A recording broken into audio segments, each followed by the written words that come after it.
Hi y'all, this is my Module 9 reflection.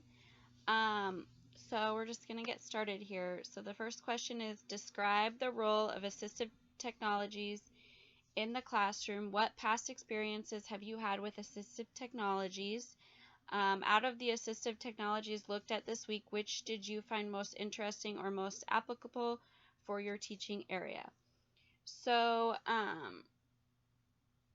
the role of assistive technologies in the classroom, they are to assist students who have disabilities, whether it's like a hearing disability, a visual disability, mobility disability, whatever it may be.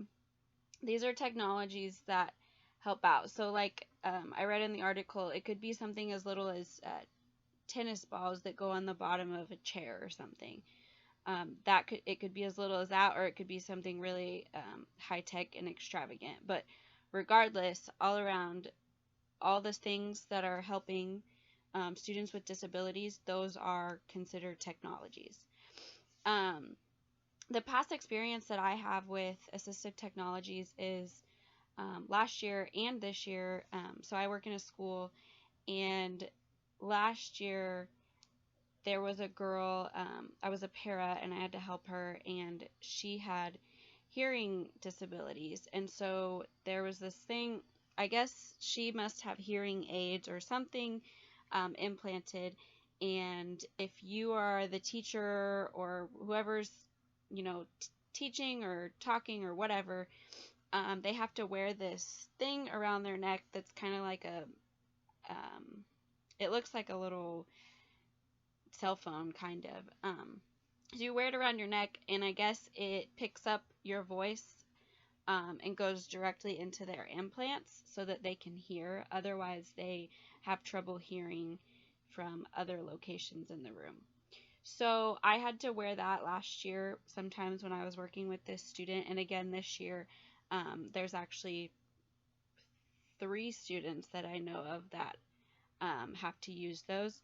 And also, it's cool because so I worked in the library, and we do all of our state assessment testing in there.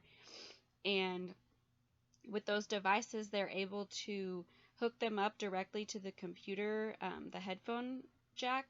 And if there's things that can be read on the test, it'll go directly into that device and then into their implants. So I think that's pretty cool. Overall, I would, what did I find most interesting or most applicable for my teaching area? I think any of it. It's all very interesting. It's great to learn about these kinds of things, especially when you don't really think about the kids with the disabilities. Like, what are they going to need? Do you think about, like, oh, how am I going to teach this to all these kids that learn normal? They're normal learners. They don't have any issues. But we don't really think about the kids with the disabilities, how much they may struggle.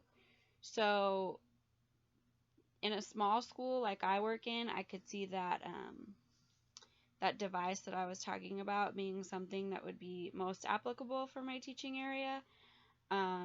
But it just depends where I'm working, I guess, is kind of how I feel. As provided by the article, describe 3 of the 6 applications of assistive technologies and give an example of each that is not referenced in the article. Okay, so 3 of the 6. So the first one I'm going to talk about is existence. So existence is necessary to sustain life, personal care, sleeping, and feeding things. So you have like low-tech devices. It talked about like spoons with larger handles or devices that help with putting on your shoes. Some high-tech examples given were augmentative communication aids, powered mobility equipment, and computers and peripheral devices.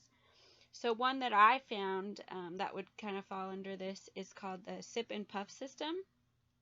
So people that are not able to use their hands or can't necessarily speak or whatever, they can puff into this thing or sip into this thing, and it will like type or talk for them, or they can play video games. I thought it was really interesting, just based on basically sipping and puffing in a straw type thing. Another one is communication. This includes both oral and written expression, as well as visual and auditory reception and social interaction. That is what the article stated. This would include message boards, FM systems, and picture systems. So FM systems, I think, are what I was talking about previously, the things that connect to the hearing implants. So another example for that would be like a variable speed recorder. So it records like the teacher talking or whatever, and then you can play it back at a slower rate so that you can comprehend better, or at however someone needs to comprehend. They have this variable speed recorders so that they can stop and play and slow down to comprehend better. The third one I'm going to talk about is mobility. So mobility encompasses a number of skills such as walking, using the stairs, and transferring from the wheelchair to other seating. That's what the article states. So that would be like canes, wheelchairs, and walkers. Another one that I found would be like prosthetics. So kids or students might have prosthetic legs or arms or limbs or whatever to help them be mobile. So if they are missing a leg, then they have a prosthetic, and then maybe they're able to participate with their peers in gym class or whatever it may be. So that's another example. Okay, find one additional assistive technology that was not listed in the module and provide an overview of what it is, how it works, and where you found it. So,